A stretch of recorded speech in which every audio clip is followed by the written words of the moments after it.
UFC bantamweight champion Sugar Sean O'Malley and Marlon Chito Vera will meet for the second time this weekend. The pairing is a rematch of a contest that happened in August of 2020 when O'Malley was a young, rising, undefeated prospect and Vera was a 23-fight vet who had yet to break into title contention. Before the fight on Saturday, in the main event of UFC 299, O'Malley joins Stephen A. and Shannon right now.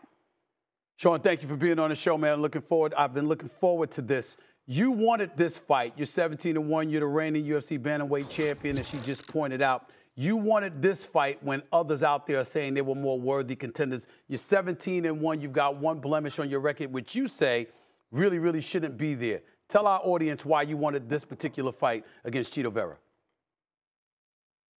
Yeah, you know, it was a big rematch. It's the biggest fight in the division. I want to make a lot of money, and like I said, it's the biggest fight in the division. And you know, Chito was that guy. It just made sense. We fought on the same night. I won the title. He won a boring fight, and it just it all came together just perfectly 3.5 years later. But I'm asking a question because most people say it's not the biggest fight. They're saying that he doesn't deserve to be in the ring with you. They are worthier contenders for you. That this guy didn't necessarily deserve this shot, but it was important to you to have this particular fight. That's why I'm asking why. Yeah, I could agree with that. You know, there was more deserving opponents, but the biggest fight as far as pay-per-view, the storyline, it was Chito Vera 100%. I mean, Merab's, you know, he's doing his thing. He's not necessarily, you know, a massive star. Not that Chito is a massive star, but I do think he's a little bit bigger. The fight itself is just a bigger fight. So in this scenario, this is the biggest fight. Go ahead, Shannon.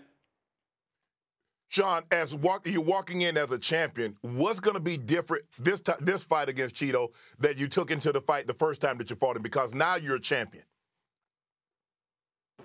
Yeah, I mean, it's same rule set, 5-5s, a couple extra rounds this fight. Last fight obviously didn't play out the way I wanted it to, but you know, watching it back, it was going the way I wanted it to. A little nerve thing happened right there, and I got drop foot, and the rest is history. But you know, this fight's gonna play out the way the first fight was about to play out. You're a champion now. What has changed for you since you've become champion? Talk about how life has been for you as the UFC bantamweight champion. I kind of carried myself as champ. I had the champ media obligations the last, you know, 7-8 fights. I've kind of always, you know, felt like the champ, and I was the champ of the division even when I wasn't the champ. So now that I'm the official champ, nothing's much different. You know, same stuff pretty much daily. Go ahead, Shannon. So what can the fans expect when you walk into this octagon on Saturday? Because you're normally aggressive, you normally take the fight out. So what can the fans, can they expect action-packed? Or can they expect you to finish this fight and not go to the scorecards and leave it up to the judges? Yeah, that's always my goal is to finish the fight, but Chito's never been dropped. He's never been submitted. He's never been finished. He's got 25-plus UFC fights. He's a very tough, durable dude. I think he has, you know, the most knockouts in the division, or he's up there. So this isn't an easy fight by any means. I know I'm hearing a lot of people say, you know, this is going to be an easy fight for me. Just because I make fights look easy, made Aljo look easy, wasn't necessarily an easy fight. But, you know, the plan is to go out there and put his lights out, but I'm prepared for a 25-minute war. He's never been finished, so, you know, yeah. Aljamain Sterling, he's been on the record talking about how this could be a snoozer. I think if I read him saying something along those lines. Obviously, he believes he would be a better opponent for you. Of course, Peter Yan is somebody that you can't ignore. Corey Sandhagen can't be ignored as well. I want to know, first of all, what can we expect from your fight this weekend? And assuming you win, because a lot of people are betting on you to do so. What's next in the UFC bantamweight division for you? As you look at this division, what's your expectations? What are your hopes moving forward? Yeah, I like to have options. I got a lot of options. Merab's out there. Corey's out there. Moving up, Ilia Tilapia's up there. Just beat Alexander Volkanovski. Ryan Garcia's on drugs, calling me out. So I got a lot of options, and it's good being me. Good being the Sugar Show right now. Sean, you mentioned that. Okay, the bantamweight division is loaded, but would you look to move up a weight class and probably be a 2-division champ.